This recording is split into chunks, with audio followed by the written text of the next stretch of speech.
Bannabyamizannyo n'abatuuze Nakifuma mu disitulikiti ey'e Mukono baguddemu enkikwe.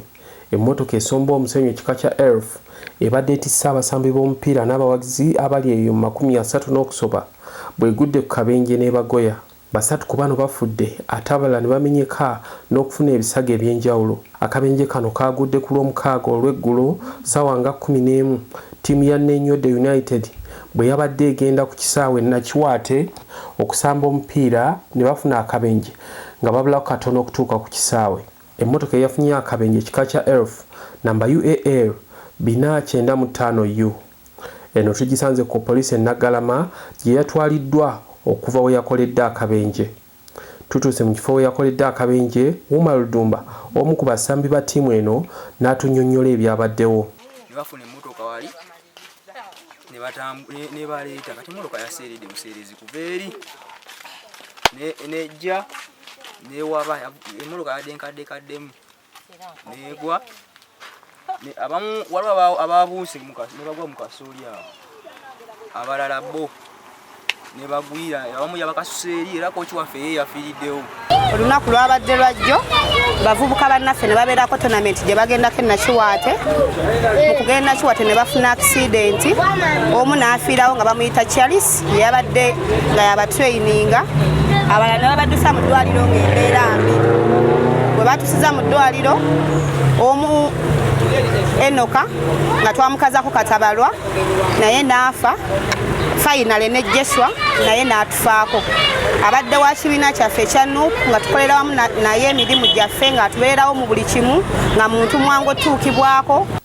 Charles Mbonabona kooki wa ttiimu ya Nakiwaate United FC ye yafiiriddewo ate abalala ne baddusibwa mu malwaliro ag'enjawulo okuli era St Francis Naggalama Hospital ne Mulago nga bamenyesa amagulu, emikono, ensingo, emigongo n'ebitundu ebirala eby'emibiri.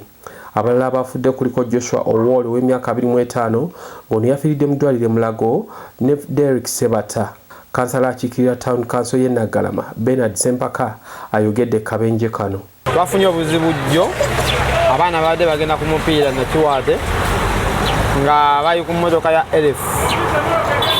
Baddeko abaana nga basukka mu 30 naye abadde banatuuka emmotoka tetumanyi buzibu kuba avudde kubanga ne dereva tetunnamulabako.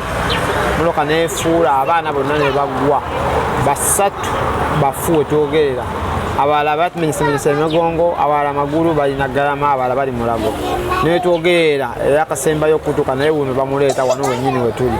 N'olw'ensonga eyo tetunnaba kumanya bulamu bw'abantu abasigadde abali mu malwaliro bawona wa tebawona naye ng'embeera tulimu mbi nnyo nga bw'okiwulira. Abamu ku bamenyesa ebitundu by'emibiri eby'enjawulo n'okufuna ebisago bano tubasanze mu ddwaliro e Naggalama nga kuliko Nick Bosa ow'emyaka 17 yamenyesa omukono ogwa kkono ng'abadde musambi w'omupiira okusinziira ku taata we Ibrahim Bosa ategeezezza nti ono abadde yakagenda mu garage okuyiga obwamakanika wiiki nga 2 eziyise.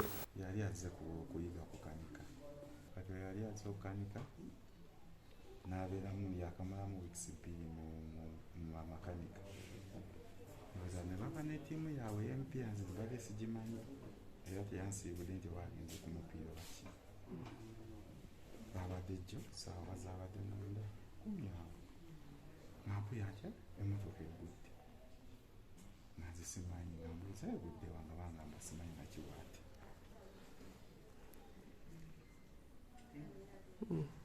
Kati ali mu mbeera ki? Mbeera gy'alimu omukono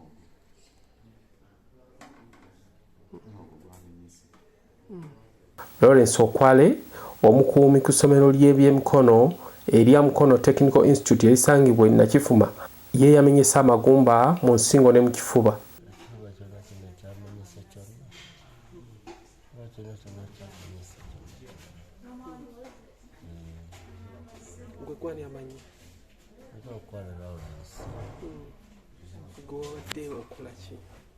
Wabadde nawe muwagizi wabadde obuga wabadde? Adde ngeze kwogera abaana bange abamupiira.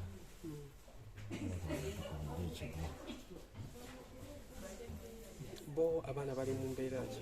Abaana badde bakoseddwa abaana bennyini naye ate abalala yakosebwa nange nenkosebwa nnyo. Ate Marvin Muhowe yasangiddwa ng'atwalibwa mu theatre okulongoosebwa ku mutwe oluvannyuma lw'akabenje kano okumusalako okutwa okumu. bakutomyeko olwalumye okutunga nakubenda okutegeera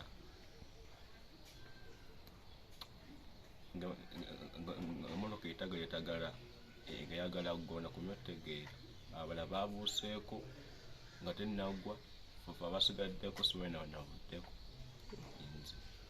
Mulwadde batuwadde obujjanjabi kyo baakoze nga basobola nnyo balabiridde abaana bonna bano wange mwali bafunye obujjanjabi abasinga abaana 20 bafunye enjabiro express awo ne baddayo naye owange n'abalala batulina mu woodi endala waliwo yakutuse omukono n'ensingo mulala omusajja mukulu yamenyese ensingo omulala ali awo tamanyi na biri ku nsi naye kale wange ndi wamukisa nti ye wadde kutukuka bwasigaza ng'obulema naye ate bangi bajja kusulaga obulema obusingako ku wange njabi weebuli bakulabiridde njabi weebuli kyo nkikasiza ate atali bubi nnyo okusinza yonna jjidde ono okumusiŋŋaana.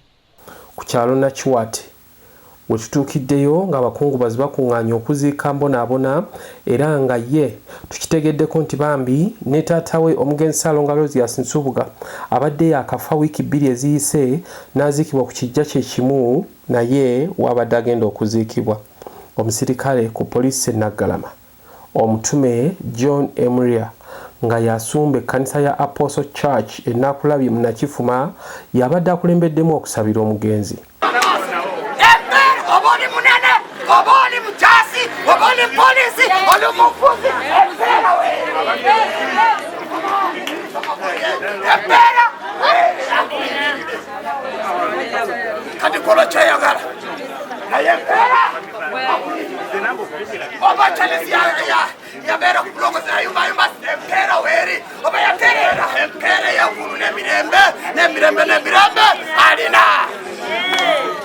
Wabula abamu ku balwadde okuli Nick Bosa we tutuukidde mu ddwaliro nga kitaawe Ibrahim Bosa ateekateeka kumujja mu ddwaliro okumutwala ewaka oluvannyuma lw'okubulwa ensimbi ez'okusasula eddwaliro limuwa obujjanjabi. Tumutwala nti tetulina buyambi twatiddemu bbiiru nga tetujjasobola bbiiru y'abantu. Wabula ono abadde mbulumi bwa nsusso wadde ng'ate ensimbi ezimujjanjaba zibadde zibuze nga bamuzza waka batandika okunoga eddagala egganda n'okumuyungayunga.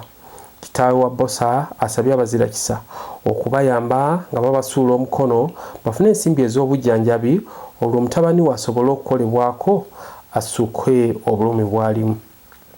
Alina obuyambi osabibwa okuteeka ensimbi ku nnamba y'essimu eyo wammanga nga ereeta amannya ga Ibrahim Bosa.